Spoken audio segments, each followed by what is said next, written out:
A new look into voters' minds after this week's historic vote that made President Trump the third president in U.S. history to be impeached by the House. A new poll from Politico and Morning Consult shows 52% of Americans approve the House's vote to impeach President Trump, while only 43% disapprove. Let's dig into all of this right now and bring in NBC's correspondent Heidi Prisbilla to break down this week's historic vote. Heidi, so good morning to you.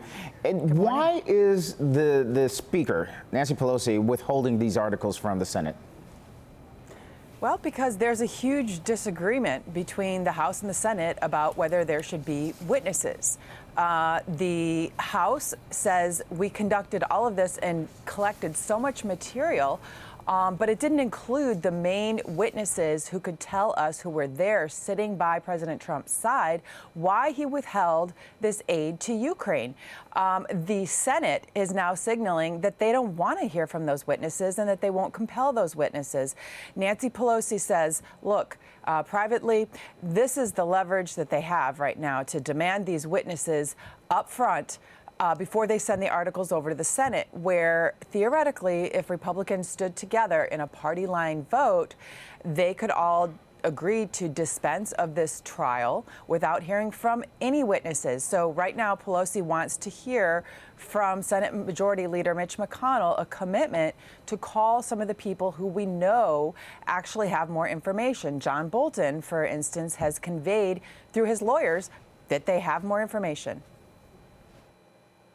After nearly 12 hours of impassioned partisan debate Wednesday, our nation is founded on the principle that we do not have kings, we have presidents. When Jesus was falsely accused of treason, Pontius Pilate gave Jesus the opportunity to face his accusers.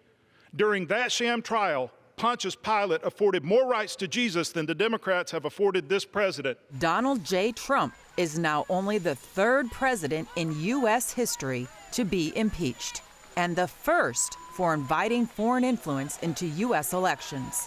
Article 1 is adopted. Both articles of impeachment were passed Wednesday, largely along party lines, charging President Trump with abuse of power and obstruction of Congress. The president holding a rally in Michigan while the votes in Washington were being tabulated. They have nothing. They're the ones that should be impeached, every one of them. The process next moves to the Senate, but a trial cannot start until the Senate receives the articles passed by the House. And when that happens is up to the Speaker. The next thing for us will be when we see the process that is set forth in the Senate. The decision to delay handing over the measures created another partisan showdown. Senate leaders met Thursday to discuss terms of the trial with no success. We remain at an impasse because my friend, the Democratic leader, continues to demand a new and different set of rules for President Trump. Democrats have controlled the process until now and want to ensure Republicans conduct what they consider a fair trial. That includes setting the parameters of opening statements and then calling witnesses who the White House blocked from testifying during the House hearings. Is the president's case so weak that none of the president's men can defend him under oath?